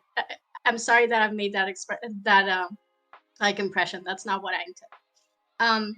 The problem is that, again, if we are speaking about the Netherlands rule, then it is like it requires the consent of the child, it requires the parents, and it requires a committee of 2 doctors who are willing to do the procedure. And then when I said we're talking about the Netherlands rule, Wick said, no, we're expanding it. So what are we doing now? So the question that I wanted to ask you, Wick, and what Prime was trying to ask earlier. So what happens when someone doesn't have the capability or the ability, either have the capability to even understand what they're going through, if they have a notion of what they're going through, or the ability to express that. So if a baby is 6 months old and it has 6 months more to live, so overall, like, let's pretend that we're omniscient, the thing where you know everything. Omniscient, yeah. Okay. And we know that it's a 6-month-old baby. It's in a lot of pain, or so we understand the neuro system of the body to work. Doctors seem to say that he's in a lot of pain. We don't know. We can't ask him. It's a baby. It seems to be crying a lot, and it has 6 months to live. So what do we do in this case? Okay, so I just want to be very clear with the article. I'm going to read directly from the article so people understand how disingenuous you're being right now. This is what the article says. It says, bro, note that you the were Dutch, already boring before. like, oh my God, FLS. You are the most boring person on this panel. It is just hard to engage with you. But let me read this out. Note that the Dutch enthusiasm regime with the Groningen protocol, as well as the new proposal, has completely dispensed with the standard hitherto used by assisted suicide activists in most Western countries. Activists argue that consent and the right to bodily autonomy justify so-called end-of-life care, but by expanding, which this law does, these deadly services to infants and children, euthanasia advocates have abandoned that pretense. A 1-year-old infant cannot choose to die, and children legally barred from voting, consuming alcohol, or driving cannot understand what the offer of a quick and painless death really means. That is what the article is saying, that this limit that you are saying, oh, of course this limit's in place, is not actually in place. You do understand that, right? Okay. Which article are you reading from? The one linked by Prime in the little... Oh, I'll link it in the voice chat. Okay, thank you. So could you engage with my question if I said that I'm only okay with euthanasia of children if it's with the consent of the child, the parents, and doctors? And now we can talk about what happens when you can't establish will of the child. Can we now engage with my question? You can't establish, I have already answered this. You err on the side of life. You do not allow the parents to kill the child. No. I think you missed her. I think she said if you can get consent from all 3. Oh, if all 3. Again, I think that legally allowing this is probably a bad idea. Yes, I would be against it, even in that case. Mm-hmm. Okay. Doobie, I'll let you get the last word on this before we move on to another our other topic. Okay, I'm not going to be a dickhead and use the last word to attack people, okay? Though I really want to. But Eucharist. You can attack me, please. Actually, Eucharist, this is about you. Someone who's been on this panel before, Robin the State, very, very nice young ANCAP guy, asked me to ask you a question. He's watching. The question is, someone with a nuclear launch codes is captured by an enemy. He knows that the enemy intends to torture him, and he knows that if he's tortured, he will give up the codes to stop the pain. The enemy will use the codes to murder millions of people. To prevent this, he kills himself. Would you consider that suicide immoral? I don't feel it necessary to engage in like freshman philosophy class. Just answer the question for him. Ethics dilemmas. As a friend of mine said, listening to this conversation, the cases like the 9/11 jumpers and this are kind of outside of our ability to really rationally evaluate and have a meaningful ethical conversation about. Like, it's just not useful to the actual conversation at hand. But sure, I'll bite the bullet if you want me to and say, no, you shouldn't kill yourself. Even then, you should don't have to suffer and probably not give up the codes if you can help it. You You don't Sure. have to bite the bullet there. You could say like in the case of suffering, there's no sufficient quantity of suffering that would make it justified. But in the case of like the nuking of a tremendous number of people, you could say like it's justified to sacrifice yourself to save people's Yeah, lives. again, right? like Because I'm gonna rather- need to sit and think and like parse this, but I just it's not useful for getting at the things we're actually concerned about. I don't think. I feel like it's a good Okay, question. so not being able to simply react immediately, demanding time to flesh things out. All right, I keep Disgusting. telling you, Chris, he's never gonna make it here. He will never make it here. All Prime, right. with how much I come, I'm clearly not trying to. Okay, like That's true. That's true. if I was trying to make